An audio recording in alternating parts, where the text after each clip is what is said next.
Sacred Grit, a podcast for those rethinking faith and wanting something real.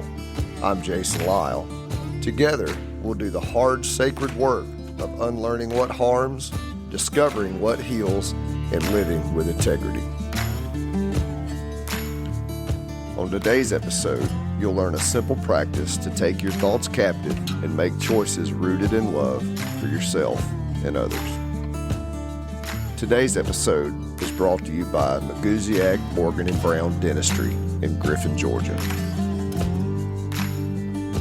Hey everybody, welcome back to the Sacred Grit podcast and Gritty Wednesday. So Gritty Wednesday is all about learning things that you can do to make application to the sacred relationship that we talk about on Sacred Sundays.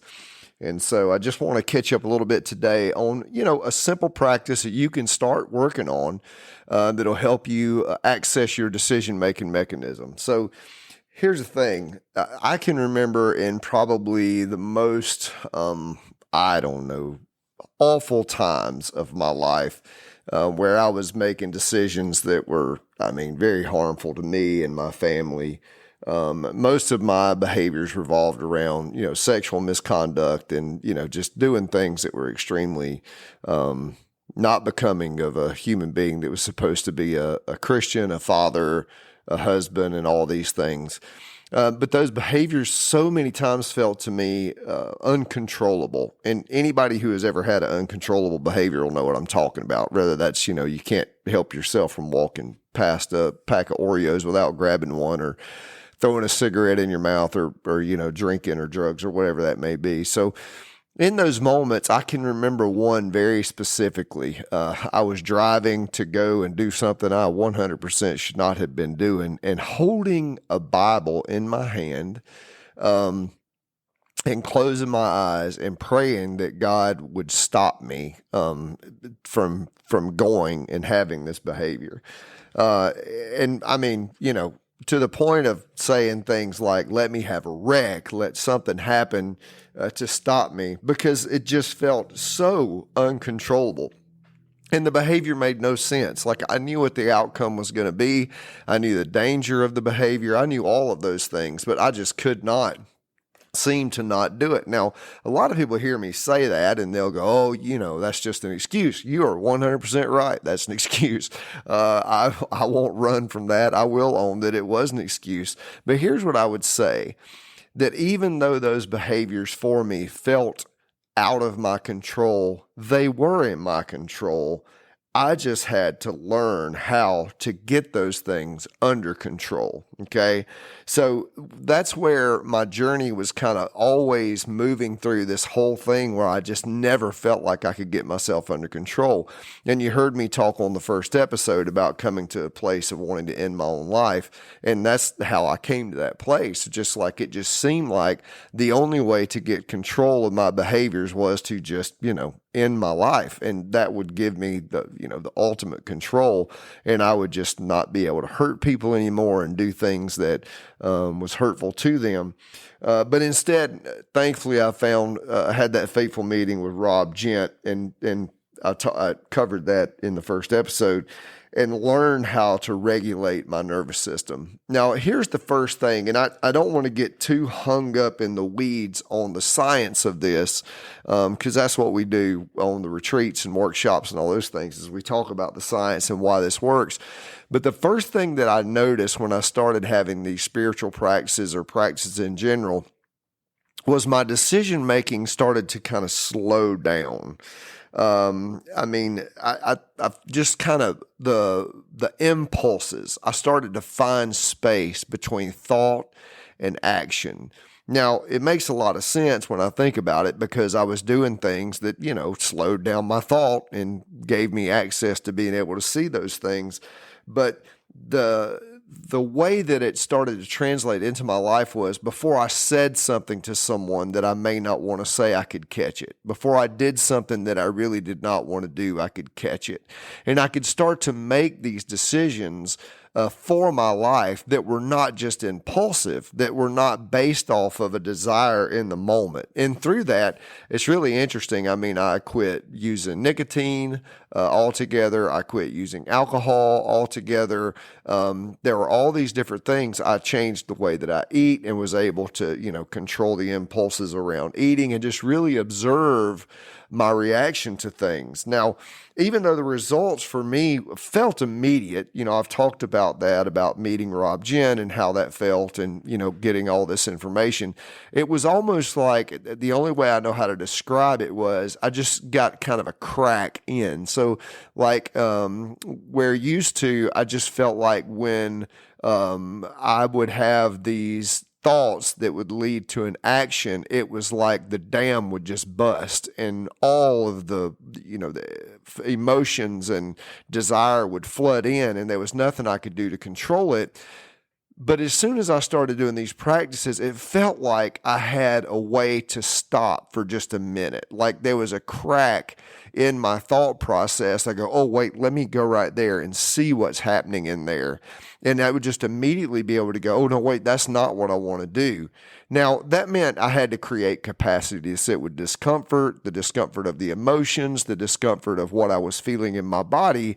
But it didn't change the fact that I got this little bit of tolerance is what I would say, a little bit of tolerance for being able to just capture that thought for just a moment.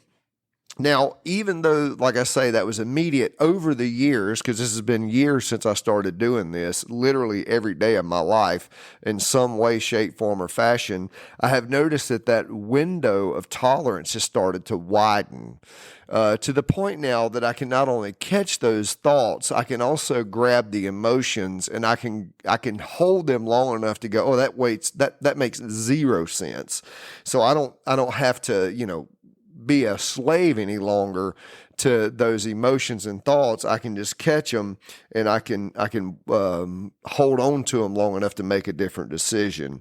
And that has widened. Now, one of the things that I've thought about so many times is I had years and years of theological training leading up to these practices. So, I went to seminary. I was a pastor for 13 years, so I was always in my Bible. And, I was always thinking about the spiritual things, reading books about spiritual things. And it was as if all of that theology that I had learned for all of those years downloaded into my body. Now, I know how that sounds. It sounds kind of strange, like, all of a sudden everything I believed came what I did. That's not necessarily true. But what is true, all the things that I believed started to become practical. And that means some of the things that I used to believe just fell away or fell into a category of, whether that's true or not is irrelevant. But what is true is that I am in control of my decision-making process. And when that started to happen, one of the verses that jumped out at me more than any was, take every thought captive and make it obedient to Christ. Now, in the past, I had thought of that as, almost an impossibility to be able to move through my life and just take a thought captive and make that thought obedient. But when these practices came into my life, I do find myself able to have thoughts and grab those and make them captive to my desire to love myself, which when I think about Christ, that's what I think about now. Is I think about, when they asked Jesus, when they said, what's the greatest commandment? He said, well, that's easy. Love the Lord your God with all your heart, soul, mind, strength. Love your neighbor as yourself. I believe that all of our behaviors can start to dissolve themselves in the face of self-love. So if I choose to love myself, I am making my decisions obedient to that self-love. So in practical application, that might look like, for me, in some ways, I've struggled with my weight my whole life. That could look like diet. Right? Like I might have this craving that comes in but I can go, oh, wait a minute. That's not what I want to do right now. Or it is what I want to do right now. Either one of those, how does that feel for me to practically love myself?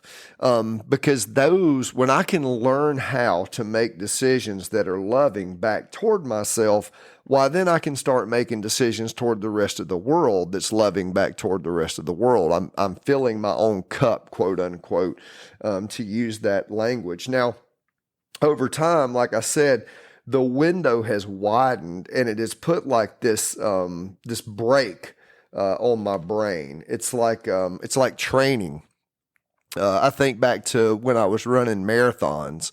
You have to expand your tolerance. So I think the first marathon I ran, the longest I had ever ran was a 10K, so 6.2 miles. So I knew I could run 6.2 miles. But in order to get to 26.2 miles, I think that's right. Yeah, 26.2 miles. I had to start expanding my ability to tolerate the discomfort. Now, that meant my body, my physical body, my breath. I had to have the cardiovascular capacity to do that. And then also my mind, the mental wherewithal. And then over time, I could run further and further and further and further and further until I was running distances even beyond 26.2 miles.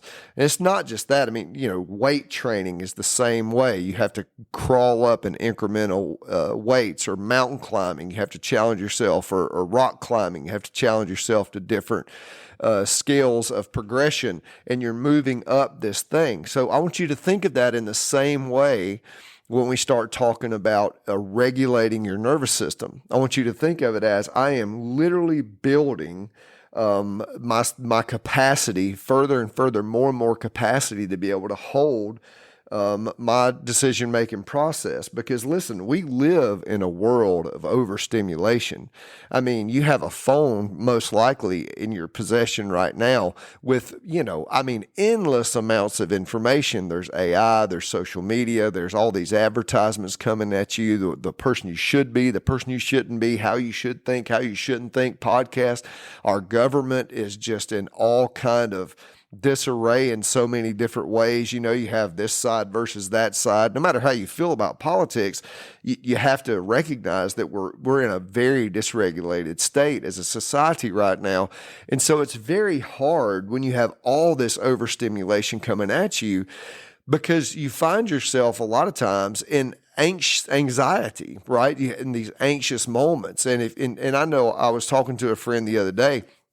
If I try to take in too much of this information, it feels like I'm just running myself up at 100 miles an hour. And so to create the capacity to just stop for just a second and go, all right, hang on. Listen to me right now. I'm talking so fast because I'm trying to get this information to you before your attention span runs out, right?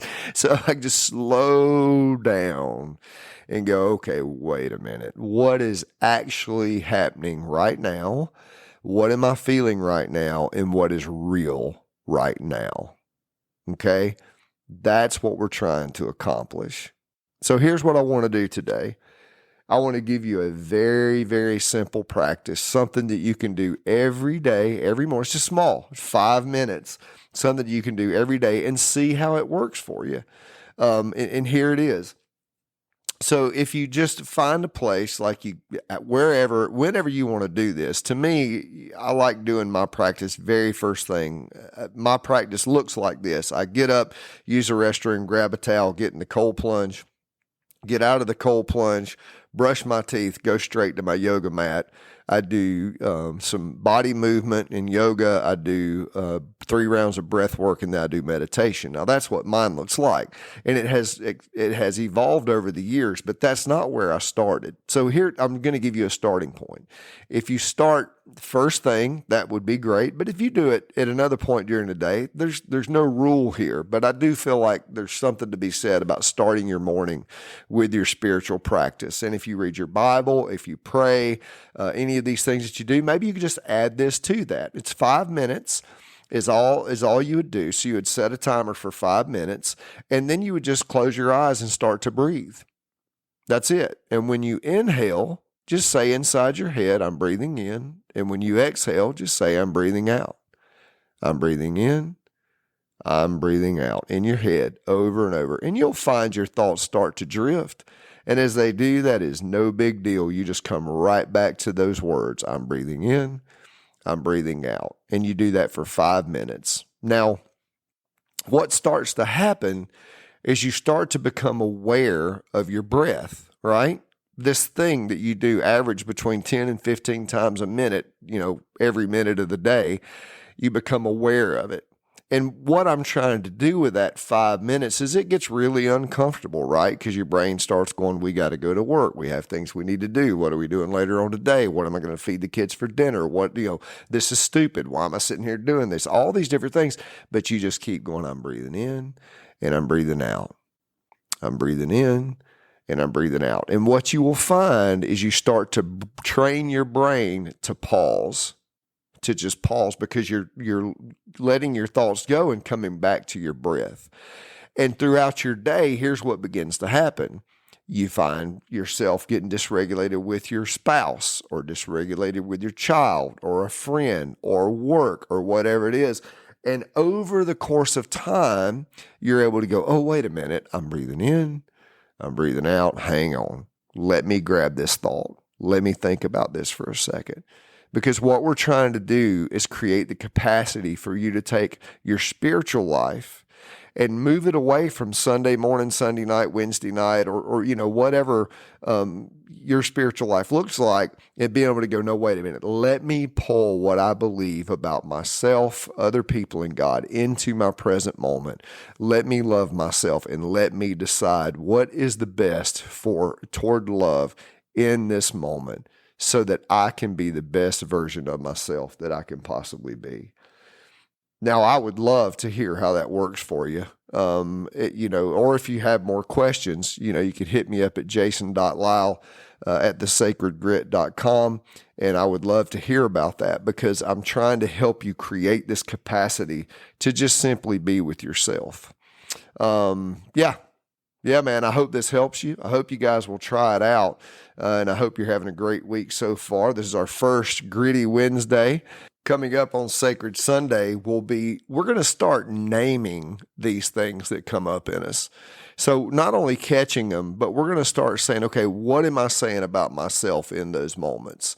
Because I think there's what we say about ourselves, and then there's what God says about who we are. And so coming up on Sunday, we're going to start talking about our core identity. And I hope you'll join me for that episode on Sacred Sunday.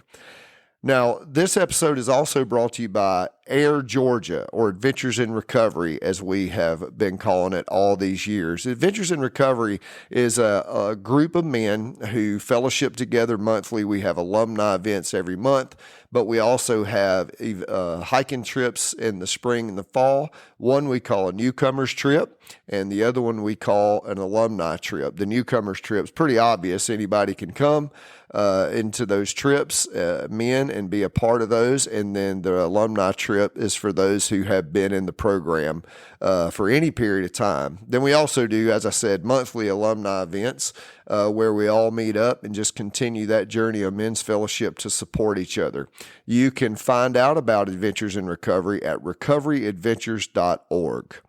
All right, guys, I hope you have a great week. Take care.